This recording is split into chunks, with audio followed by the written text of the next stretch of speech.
कभी कभी जिंदगी की असल कहानियां शहरों की चकाचौंध में नहीं, दूर दराज के गांवों, जंगलों और नदियों के किनारों पर मिलती हैं। जहां एक ओर देश विकास के नए कीर्तिमान गढ़ रहा है, वहीं दूसरी ओर मध्य प्रदेश के छतरपुर जिले में आदिवासी परिवार आज भी चूल्हा जलाने के लिए केन नदी की मिट्टी छानने को मजबूर है। पेट भरने से पहले इन परिवारों को जलावन का इंतजाम करना पड़ता है, और यह इंतज़ाम किसी दुकान या योजना से नहीं बल्कि नदी की मिट्टी से होता है। यह कहानी है सतना जिले के एक छोटे से गांव से ताल्लुक़ रखने वाले फूलचंद्र आदिवासी की। फूलचंद्र और उनका परिवार सतना से 90 किलोमीटर दूर छतरपुर और पन्ना जिले की सीमा पर बहती केन नदी पहुंचते हैं और मिट्टी धोते हैं। यह नदी किसी के लिए सिर्फ एक जलधारा हो सकती है, पर फूलचंद्र के लिए यह रोजी रोटी की आखिरी उम्मीद है। हर दिन सूरज की पहली किरण के साथ उनका परिवार नदी के किनारे मिट्टी छानना शुरू करता है। हाथों में पुरानी छन्नी, बर्तनों की कटोरी और आंखों में उम्मीद। वह नदी की रेत और मिट्टी को धोते हैं और ढूंढते हैं उसमें कुछ भी जो बिक सके। कभी कोई जंग लगा सिक्का, कभी कोई कील, कभी टूटी हुई चूड़ी या लोहे का टुकड़ा। जो मिलता है उसी को इकट्ठा करके दिन ढलने तक बाजार ले जाते हैं। वहाँ कबाड़ी से जितने पैसे मिलते हैं और उसी से अगले दिन के खाने का इंतज़ाम होता है। इस प्रक्रिया में इस परिवार को न सिर्फ शारीरिक मेहनत करनी पड़ती है, बल्कि उन्हें स्वास्थ्य जोखिमों का भी सामना करना पड़ता है।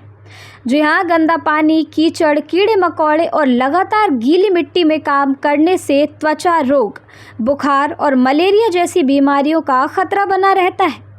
स्थानीय सामाजिक संगठनों ने मांग की है कि उज्ज्वला योजना के तहत सिलेंडर भरवाने की सब्सिडी सुनिश्चित की जाए, वैकल्पिक ईंधन जैसे बायोगैस, लकड़ी के ब्रिकेट की व्यवस्था हो, आदिवासी परिवारों को रोजगार से जोड़ने के लिए योजना चलाई जाए।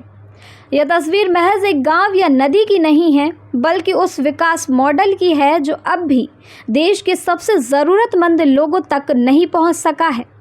जी हाँ, फूलचंद्र की कहानी हम सबको यह सिखा जाती है कि मेहनत का कोई विकल्प नहीं होता। जब इंसान ठान ले कि चाहे हालात जैसे भी हो, जीना है, तो रास्ता मिट्टी से भी निकल आता है।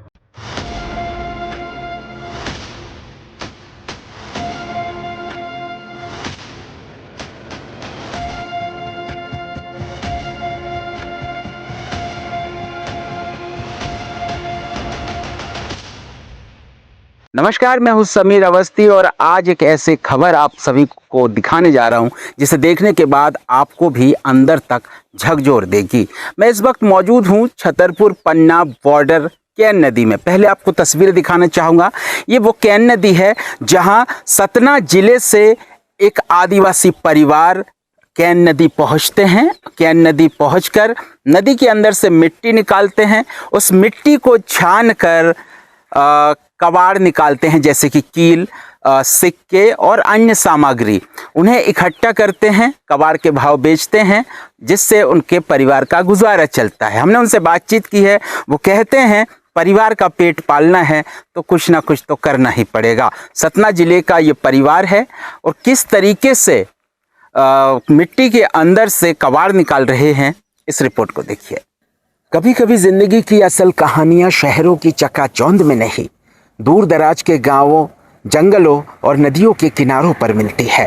ये कहानी है सतना जिले के एक छोटे से गांव से ताल्लुक़ रखने वाले फूलचंद्र आदिवासी की।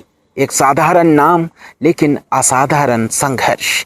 फूलचंद्र और उनका परिवार सतना से 90 किलोमीटर दूर छतरपुर और पन्ना जिले की सीमा पर बहती केन नदी पहुँचते हैं और मिट्टी धोते हैं।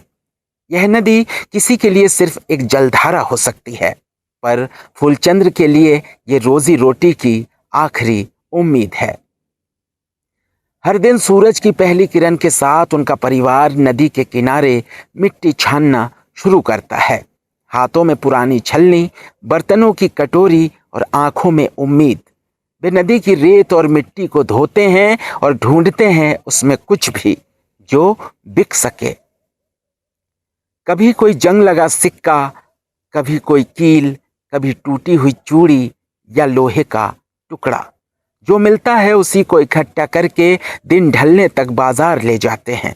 वहाँ कबाड़ी से जितने पैसे मिलते हैं उसी से अगले दिन के खाने का इंतजाम होता है। फूलचंद्र बताते हैं, हमने कभी भीख नहीं मांगी साहब, जो मिला मेहनत से मिला। मिट्टी छानते हैं ताकि बच्चों के पेट में रोटी जा सके। उनकी पत्नी और बच्चे भी इस काम में हाथ बटाते हैं। उनका बेटा भी अब जान गया है कि कौन सी मिट्टी से ज्यादा चीजें निकलेंगी। शायद भूख इंसान को वक्त से पहले बड़ा कर देती है। आदिवासी परिवार के चेहरों पर शिकवा नहीं है, सिर्फ एक सादा संतोष कि आज का दिन भी किसी तरह कट जाएगा। कभी कभी जिंदगी का सबसे बड़ा हासिल यही होता है कि शाम को परिवार साथ हो और थाली में 2 रोटियां। फूलचंद्र की कहानी हम सबको ये सिखा जाती है कि मेहनत का कोई विकल्प नहीं होता। जब इंसान ठान ले कि चाहे हालात जैसे भी हो जीना है, तो रास्ता मिट्टी से भी निकल आता है। कितना मेहनत करते हो? दिन भर में कितना निकल जाता कबाड़? 4 किलो 2 किलो? अच्छा, दिन भर ये निकालना पड़ता है। कितनी दूर से आए हो? सतना से। कैन नदी। क्यों भैया, कहाँ के हो आप लोग? सतना सतना के हो? ये क्या निकाल रहे हो? पैसा जो भी मिल जाए गिरा पड़ा, पैसा लोहा लंगर जो भी विसर्जन करते हैं सब मिलता। अच्छा, तो कितना मेहनत का निकल जाता है? जैसे काम होगा उसी हिसाब से मिलता है। हाँ। जैसे मशीनी में 400-500 मिलता है, वैसे ही मिलता है इसमें भी। अच्छा, हाँ। क्या नाम है आपका? मेरा नाम है फूलचंद उइके, फूल- आदिवासी। अच्छा, आदिवासी हैं। कौन अच्छा, तो ये क्या निकालते हैं आप लोग और इससे क्या फायदा होता है? जैसे विसर्जन करते हैं मूर्तियाँ, उसमें कुछ पैसे होते हैं, कुछ सोने चांदी के छोटे मोटे सामान होते हैं, और जैसे लोहा तांबा पीतल जो भी है कोई के अपना भरण पोषण होता है। अच्छा, परिवार चल जाता है। परिवार चल जाता है। जैसे अभी गर्मी के सीजन में सूख रहते हैं नदियाँ, तो नदियों में काम करते हैं। नहीं तो जैसे सराफा बाजार में, मार्केट में, वहाँ उनका द्वार आंगन साफ करना, नाली साफ करना, जहाँ गहने बनते हैं उनमें से थोड़ा बहुत कर मिल जाते हैं उसके। अच्छा, निकालने के कितना दूर जाते हो आप लोग? कहाँ के रहने वाले हो? है तो सतनी की तरफ पर। हाँ।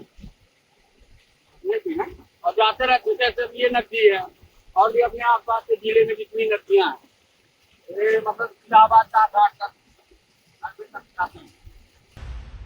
देश प्रदेश की ताज़ा अपडेट्स के लिए हमें यानी द MP वैर को लाइक, शेयर एंड सब्सक्राइब करना ना भूलें।